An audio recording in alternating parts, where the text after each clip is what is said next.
Kita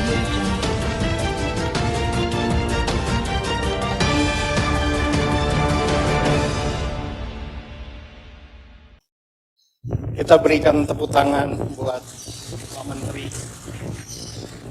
Saudara-saudara, para kepala desa, Pak Menteri tadi menginginkan ada harapan-harapan dari para kepala desa yang mungkin bisa direalisasikan dan atau bisa mengatasi apa yang menjadi kesulitan di desa dengan dihubungkan dengan kebijakan dari Kementerian Desa. Silakan ada yang mau bertanya, silakan angkat tangan.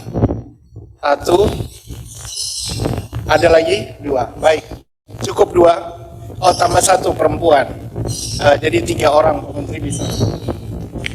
Baik, silakan maju ke depan, memperkenalkan nama dan kemudian alamat desa. Silakan tiga maju saja ke depan. Yang tadi angkat tangan.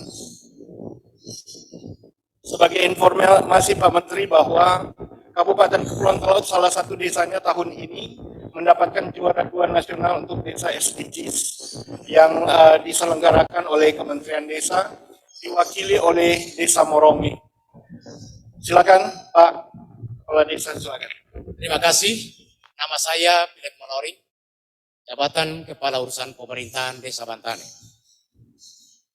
Yang menjadi permohonan kepada Pak Menteri Desa, karena ini merupakan satu kendala di desa, yaitu tunjangan perangkat desa kalau boleh dicairkan setiap bulan. Terima kasih.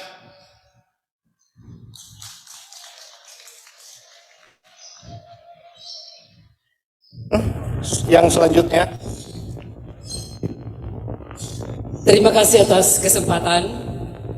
Yang saya hormati Pak Menteri Desa, bahkan Pak Bupati. Langsung saja, nama saya Heli Purmaten, Kepala Desa Betunuri Selatan, Kecamatan Salibabu. Terima kasih kunjungan Pak Menteri di Kabupaten Kepulauan Talaut. Saat ini saya mungkin merupakan keterwakilan dari kelompok yang di sebelah kanan ini, Pak. Usul kami begini, memang kami mengakui bahwa dana desa yang telah diturunkan kepada kami sebagai desa-desa yang ada di Kabupaten Kepulauan Talaut secara khusus, ini memang sudah sangat membantu kami hubungan dengan berbagai kegiatan pembangunan bahkan pun pemberdayaan yang ada di desa. Namun kami pun tetap mengharapkan bantuan dari Kementerian Desa apabila ada jaringan kami yang boleh sampai ke sana ketika ada produk-produk unggulan desa yang belum dapat terjawab melalui anggaran dana desa. Apakah kami boleh difasilitasi untuk menyampaikan proposal langsung ke Kementerian Desa? Tolong informasinya Pak Menteri, supaya kami pun dari perwakilan kepala desa berupaya untuk datang langsung ke Kementerian Desa membawa usulan yang sampai saat ini belum terjawab dari anggaran dana desa. Selanjutnya permohonan kami sebagai daerah perbatasan langsung tentu sangat mengharapkan ada pengecualian. Mohon maaf ini langsung ya Pak, ada pengecualian bagi kami yang ada di daerah perbatasan. Mungkin ada operasional khusus yang tentu mendukung kami sebagai pemerintah yang ada desa. Walaupun tadi disampaikan oleh Pak Menteri bahwa akan ada kenaikan, tetapi setidaknya kami yang ada di daerah perbatasan ada perhatian khusus. Mungkin demikian. Terima kasih Pak. Silakan.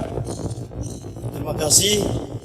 Pertama mengucapkan selamat datang di bumi Porodisa Kabupaten Kepulauan Talaut kepada Bapak Menteri Desa, Pembangunan Daerah Tertinggal dan Transmigrasi. Beberapa pertanyaan yang perlu kami sampaikan sudah tercover oleh dua teman tadi, tapi pada intinya bahwa secara umum kami meminta semacam penegasan, kejelasan tentang apa yang terkandung dalam rancangan undang-undang desa, rancangan undang-undang revisi Undang-Undang Nomor 6 yang merupakan inisiatif DPR dan saat ini tinggal menunggu penetapannya. Antara lain persoalan masa jabatan yang 9 tahun itu, karena itu menjadi konsumsi LSM, seakan-akan bahwa itu karena kepentingan-kepentingan orang per orang yang ada di DPR dan bahkan kepentingan dari Menteri Desa, bahkan kepentingan pribadi dari para kepala desa yang dalam lembaga atau institusi desa. Misalnya contoh yang telah disampaikan oleh Abdesi dalam rekomendasi Abdesi hasil Rakernas yang hari ini menjadi bahan draft rancangan undang-undang karena dianggap bahwa itu hanya kepentingan orang per orang. Padahal terus terang Pak, yang dimaksud oleh apa yang menjadi dambaan dan harapan 9 tahun itu adalah ketika kepala desa hanya menjabat 6 tahun, bukti nyata telah kami alami bahwa 3 tahun itu masa penderitaan, di mana para kandidat-kandidat lain yang kalah mempersoalkan dan seakan-akan mempersulit pemerintahan.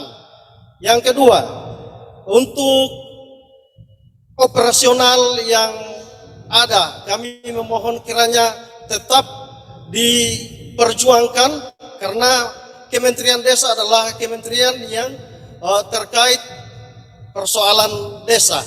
Saya kira persoalan desa dari sekian ribu, puluhan ribu desa yang ada di Indonesia itu sudah tercover oleh Kementerian Desa, kesulitan-kesulitan yang dialami.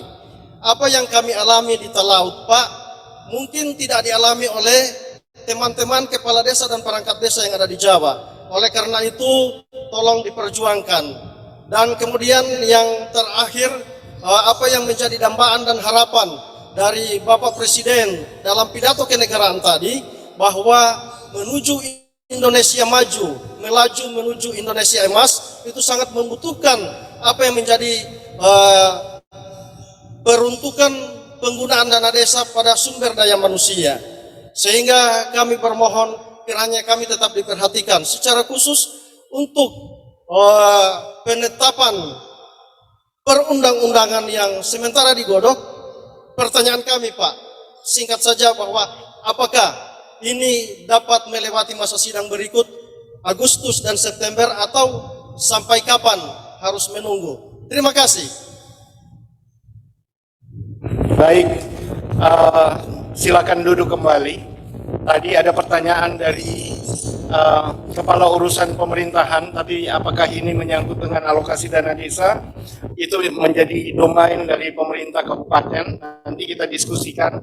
Tapi jika Pak Menteri ingin berikan komentar, silakan Pak Menteri. Kemudian yang kedua menyangkut dengan Nyonya Porobaten tadi disampaikan tentang apakah bisa ada proposal dari desa langsung ke Kementerian Desa, dan apakah bisa dipertimbangkan adanya alokasi dana khusus untuk daerah perbatasan seperti di Kabupaten Kepulauan Talaut ini, khusus untuk desa-desanya.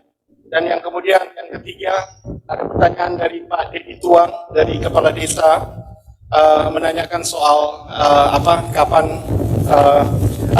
realisasi dari undang-undang yang sudah sementara dibicarakan, Pak. Silakan Pak Menteri. Terima kasih. Yang terakhir terkait dengan kapan revisi ini selesai. Yang pasti Kementerian Desa dikasih batas waktu selambat-lambatnya akhir Agustus sudah harus menyerahkan usulan kepada Kementerian Dalam Negeri selaku koordinator untuk revisi Undang-Undang Desa. Jadi revisi undang-undang ini koordinatornya Kementerian Dalam Negeri, anggotanya Kementerian Desa, Kementerian Kumham, Kementerian Pan-RB, kemudian Kementerian Keuangan. Jadi ada 5 kementerian yang terlibat di dalam revisi Undang-Undang Nomor 6 Tahun 2014 tentang Desa. Nah, dari Kementerian Desa akan kita lakukan finalisasi tanggal 22 Agustus nanti. Jadi pulang dari sini langsung kita bahas lagi, kemarin sudah kita bahas sampai jam 2 malam. Nanti akan kita coba finalisasi tanggal 22 Agustus. Yang pasti saya jamin yang dari Kementerian Desa akhir Agustus sudah akan masuk di Kementerian Dalam Negeri. Kemudian batas waktu sesuai dengan perundang-undangan, respon pemerintah kepada badan legislasi di DPR RI itu harus sudah diberikan respon pada 18 September. 18 September. Nah, nanti bisa dihitung kira-kira kapan selesainya itu. Tapi clue-nya seperti itu. Itu yang terkait dengan kapan kira-kira revisi Undang-Undang Nomor 6 2014 ini bisa diselesaikan. Nah, terkait materi tadi sudah saya singgung, termasuk di dalamnya ada masa jabatan kepala desa, kewajiban besaran dana desa yang harus terus naik sampai dengan sesuai dengan kemampuan keuangan negara. Kemudian perangkat desa, lupa saya, perangkat desa juga masuk menjadi bahasan serius kita di Kementerian Desa, utamanya terkait dengan status perangkat desa.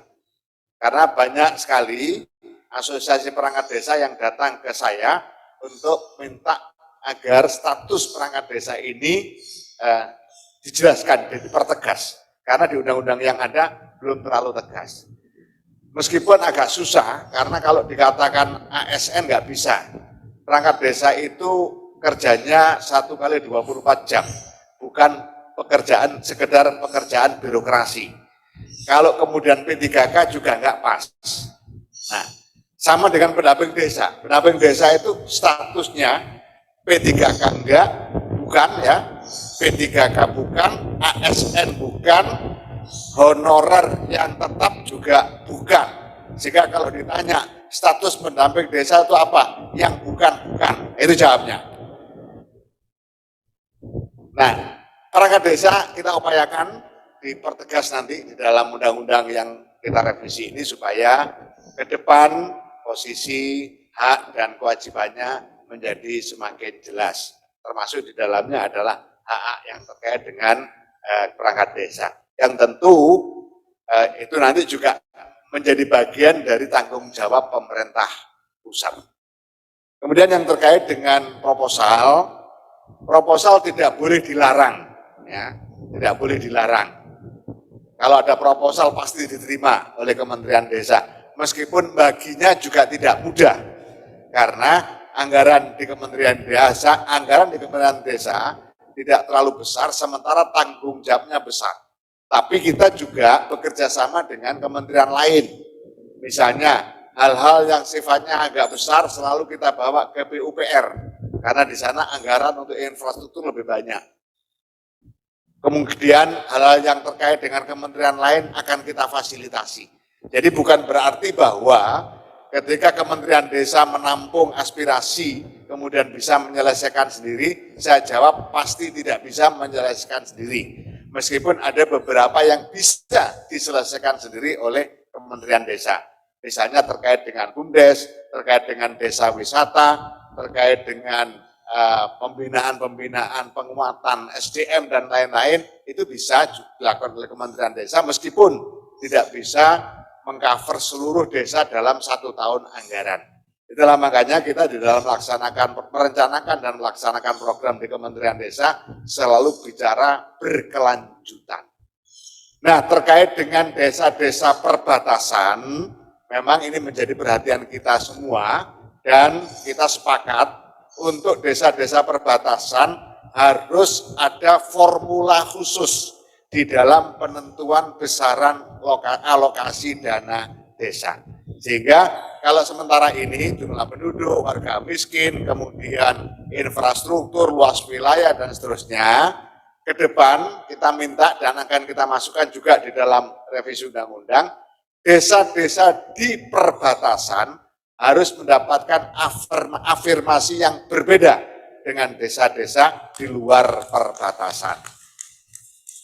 Itu akan banyak dinikmati oleh sepanjang jalur di daerah Indonesia Timur yang memang banyak sekali desa-desa perbatasannya.